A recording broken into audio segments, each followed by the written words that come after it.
Yeah, man. Shout out to Cam, Daryl, oh boy Matt, D Money, Single Dollar, the whole Skywalking crew.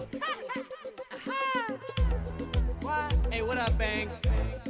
We here now. Yes, we are. So come find us. Tú lo sabes. Welcome to another episode of 90 Day Fandom. I'm your host, Clark, on the check-in to check in with all of the 90 Day shenanigans, shall we say. This time, we're going to talk about 90 Day Fiancé The Single Life, and boy, do we got a lot to talk about today. There's a lot of BS that happened on the latest episode, the finale of the 90 Day Fiancé Single Life on Discovery Plus. First, let me just start off by saying this is going to be an interesting episode review. Please stay with us. If you have not checked us out, welcome to the House of Fandom YouTube channel. I'm your host and content creator, Clark. Clark is checking in today to provide you with all the latest in 90 Day Fandom world. So please stick with us. If you like what you're hearing and seeing, give us a little like and maybe a little subscribe too. That would be pretty cool. We'd love to have you join us and, stay in our house for a little while, the House of Fandom, where we talk about movie fandom, sports fandom, and of course, my favorite, reality fandom. So with that out of the way, let me start by saying, Liz, girl, you in danger. Run, Forrest, run. And believe me, from all intent purposes, she has ran. She has ran so far that we will not be hearing from her again with Big Ed, hopefully. But last time we left off, this charmer was hanging out with her in Vegas, right? So they also introduce her to he introduces her to his daughter, Tiffany, which we all know Tiffany is a chip off the old block. She's a straight gangsta, doesn't like anyone that he is dating that is under the age of 45. And let's face it, Big Ed's MO, creeper alert, is anyone right about the age of his daughter or younger, in this case with Liz. Well, last we saw these charmers. They were there hanging out, talking to Tiffany. Tiffany was being a straight gangster. She was being rude. She was being obnoxious.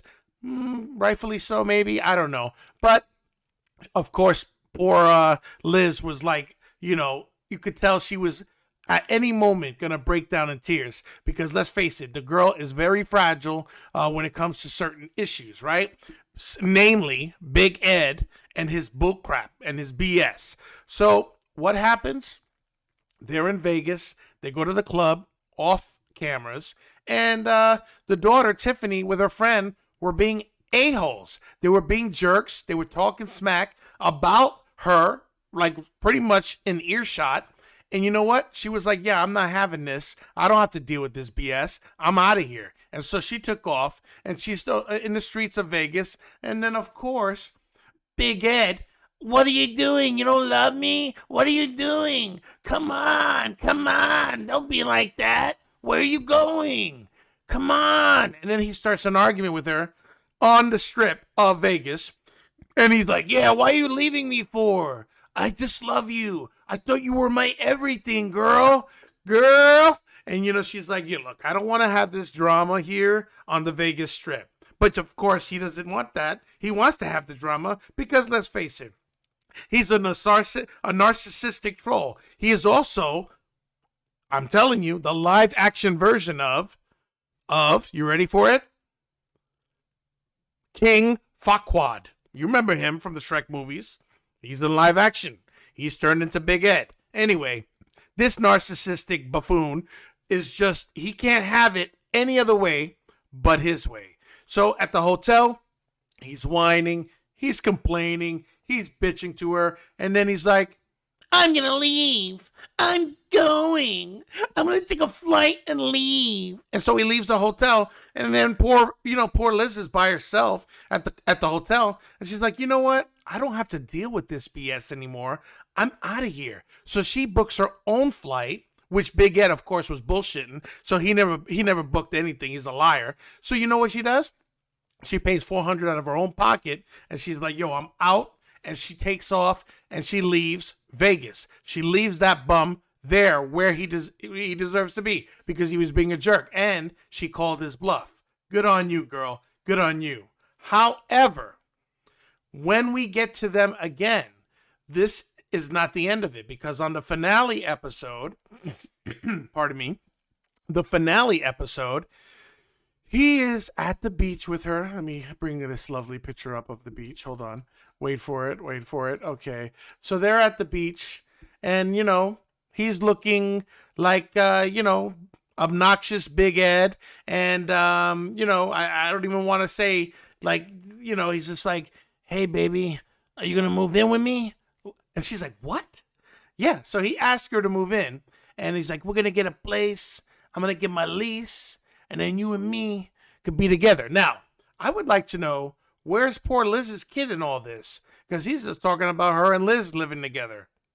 I don't know what's up with that. However, Liz, I don't know what she was smoking that day. She says, okay, I'll go ahead and move in with you. Sure. I'm like, what are you doing? Are you crazy?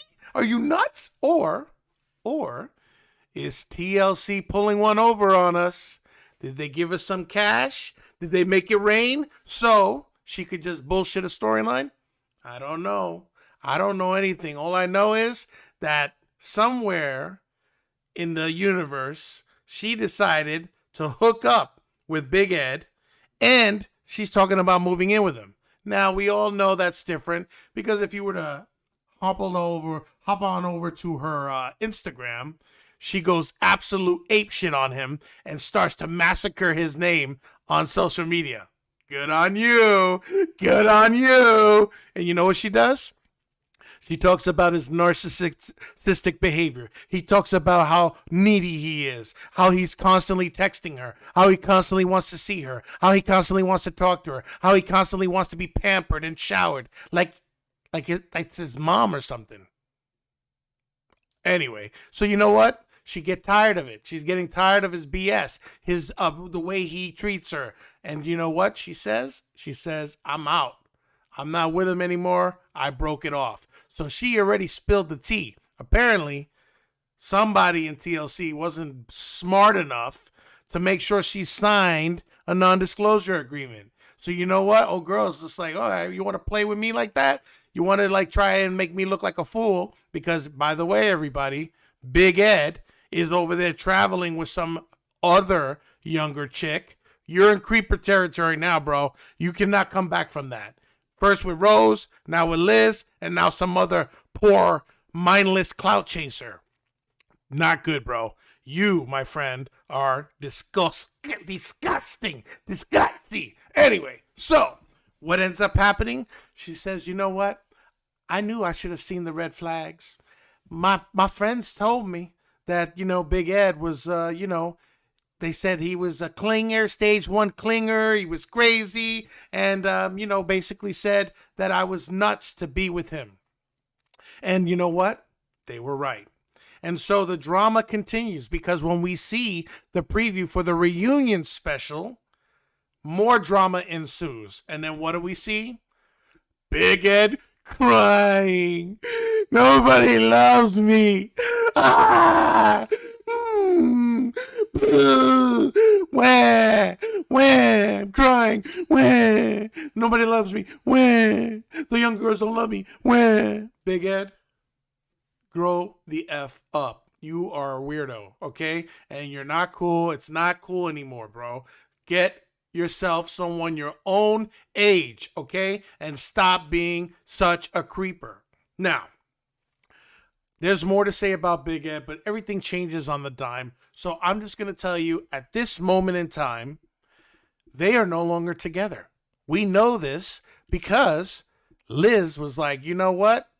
I'm going on social media and I'm throwing out all the tea. Everybody's going down. I don't give a fuck. And that's what she did. And you know what? Good on you. Good on you, Liz, because, I think that you were used and I think you were taken advantage of. You seem to have a fragile heart. And I think that, unfortunately, Big Ed used that to his advantage. Now, I also think you may be doing a little clout chasing, perhaps. I don't know. But it just appears that way. But anyway, let's move on from these two heartbreakers. And let's go ahead and move on to good old Molly and her New York police, Mr. Kelly. Yo, Kelly's in the house. Yo, and I speak like this because I'm from New York. But Kelly, Kelly is the first thing out of his mouth is like, I want a baby. I want you to give me a baby. Molly, I want you to give me a baby. It's like a mixture of New York and Elvis. I want you to give me a baby. Give me a baby. And you know what Molly said? I don't think I could give you a baby. Because you know what? I'm 45 years old. And then you know what she says? She says, I love this. My tubes are tied and they're done. This shop is no longer for business, at least for now. And then I love the way her southern accents. I just don't know what to do. Clancy, and her daughter. Can't she be enough? And then Kelly's like, I love her, but I want a baby. I want you to give me another baby. And she's like, I don't know, sugar. I don't know if I'm gonna be able to give you a baby. And then they go back and forth, and she's just like, I don't know. I don't know if I want another baby. I don't know if it's if it's something that I want to do at such a late stage in my life. And so Kelly's like, but I want a baby, dude. So like you gotta make a decision. So like we're getting a little TLC manipulation drama, I think, going on with this storyline, but we'll see what happens when the reunion special comes up. Because basically Molly was like, I just don't know. I don't know what to do. I just think maybe perhaps, it may not work out. I might have to move on. Kelly may not be the man of my life, the love of my life. Oh, what am I going to do? Anyway, so that's what happened between Molly and Kelly. So let's move on from those two heartbreakers. And let's move on to... It's me. I just want to tell you a story about what happened. And I'm just insecure about it. And I need to tell you on the first date. Because why not? So, Danielle, what were you thinking, girl? I mean, of all things, why would you on your first date, talk to the man that you're dating, the one you met on your first date, and tell him that your ex-husband left you traumatized because he said that your private parts stink? Just don't smell good. Now, I feel bad. Okay, let me get this straight. I'm not exploiting or commiserating in your misery, but you just giving me so much. You're giving everybody just like perfect ammunition for this. Why, oh why did you have to tell him? So when we leave off and the episode comes back, she's like, Robert, I gotta tell you something. I just don't know how to say it. But I gotta go walk away, and the producer's gonna come over because it's gonna make it more dramatic. And you know what happens? Producer comes over. Oh my God, what's wrong? Tell us.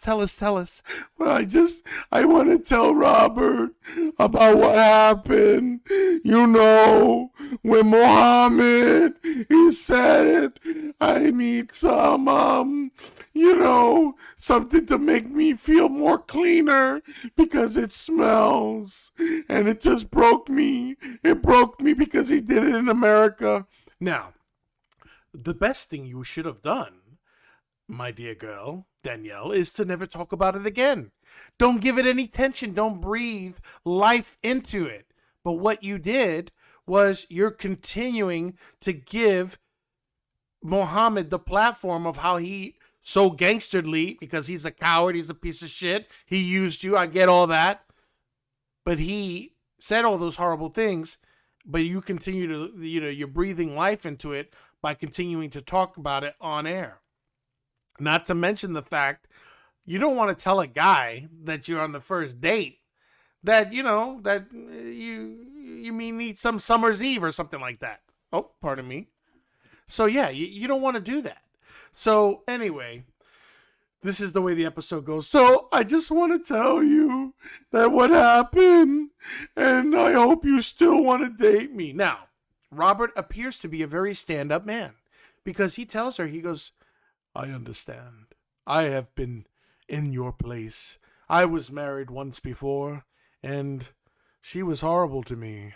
She treated me pathetically, and she made me feel less than. So they were, bonding over that, and there was a great amount of empathy that Robert was providing to her. So you know what? I give Robert props, man. Props to you. Good on you, Robert, for being a stand-up guy. Now, Robert did take the opportunity to sneak a little kiss in there when he, brought her to the car and opened the door and placed her in the car. He said, let me give you a little kiss there, baby. And she's like, oh my goodness, I can't believe it. I got a kiss. The kiss has been so long, and it felt so good and nice. And that's how that went. I was okay, all right. And then then he says, Robert's like, would you like to date with me again? And she was like, I would love that. Please, kiss me again. And you know what he did? He kisses her again when they went to go a little night-night, and drops her off at the door like the gentleman he is. And he goes in for that little peck, and he's like, back at you again. And she's like, oh my God, it was wonderful. It was magical. I just loved it. And you know what? I hope they make it. Because you know what, Danielle? You deserve happiness. And Robert, you also deserve happiness. So I hope that you both get the happiness that you two deserve. And maybe it is finding it within each other. So with that, we're going to see what happens on the reunion episode, because, of course, TLC, they're absolute savage. They bring it on Mohammed to instigate even more and rehash even more this whole drama, right? The drama of the Summer's Eve situation. So, pardon me. Let's move on to Colty and Vanessa. Vanessa, I want to marry you. Will you be my wife? I want to wife you up. I want to marry you. Will you marry me? Now, you know that there's a problem. Now, this is them in their little Us Weekly, sold to Us Weekly, engagement photos. You know that shit's not going to work out when the person that you asked to marry, it's like, well, I really don't trust you, and you're just not trustworthy, and I just don't know if we're going to be getting married, but if you want to give me the ring, it's cool to give me the ring and we can be engaged, but I don't know if I'm going to be able to trust you. I don't know if I'm going to be able to want to marry you. I don't know if I want to be with you if you still are in your ways of cheating, lying, manipulating, and wanting too much sexy time. Now, there's a lot of red flags there, man. Oh, man. The red flags, they are overfloweth, okay? Dude, if you're going to get engaged and she's questioning you while you're asking her to marry you about cheating, about, I don't know if it's going to work out, or, how long can we be engaged, because the longer the better. Those are some pretty rough red flags, man. I think you might be doing a little bit of a stretch here trying to get to marry this young lady. And Vanessa, you need to run away. This guy is a serial clout chasing piece of shiz, and he is going to use all he can to take advantage of you and your goodwill to him. Now, also, you appear to be someone that can be, a little gangster yourself. So hopefully you will watch him like a hawk, because that dude cannot be trusted. I just, it was all cringeworthy just going through the whole episode with those two, because you can see the back and forth, and he's like, we're going to get married. We're married. We're going to get married. Everybody, we're engaged. And I'm thinking to myself, yeah, nobody believes you, dude. Not nobody believes that you two are going to have a happily ever after. You won't be on the 90 Day Fiancé episode of Happily Ever After from The Single Life. That's not going to happen. This screams to me of those two planning and scheming and plotting. Let's get married. We'll make a few $100,000, which I hear they don't get paid much anyway, but they need a union. If you ask me, all you 90 Day Fiancé people, you need a union. You need a union. If they're paying you only $3,000 an episode, that's not a lot of money for all the BS that you're all having to deal with. So, what ends up happening, we won't know. All we know is that when they come back to the reunion episode, we'll get to see these two charmers together, and we'll see what happens. But listen, I got $100 that these two will never, ever hit the altar, okay? Ain't gonna happen. I know it's Captain Obvious, right? But we know that's not gonna happen. So, there was Brittany was also in the episode, and Brittany, her storyline just doesn't, I'm not vested in it so much, because I feel as though that there's they're all forced, but hers is especially just like scripted, it seems like. And so anyway, the guy that she likes, I don't remember his name, comes over. He's like, look, man, I don't, if you do anything sneaky anymore, I don't know if I'm going to be with you. You're a weird, blah, blah, blah. It didn't give it to me. So I'm sorry for anyone that loves Brittany and they wanted me to talk about it. I'm sorry. I'm not, listen, I'm learning. Okay. This is my third episode of 90 Day Fandom. And you know what? I'm getting feedback, and the feedback is, I'll take it and I'll improve. But I also like to pick and choose what I want to, talk about, because some of these storylines are obvious BS, and that's just how I am. So anyway, episode recap. We all know Big Ed, Liz, they're no longer together. They are bye. And then, of course, he's like, oh, I'm so sorry. I love you, blah, blah, blah. But nobody's believing it. You're full of shit. Crocodile tears.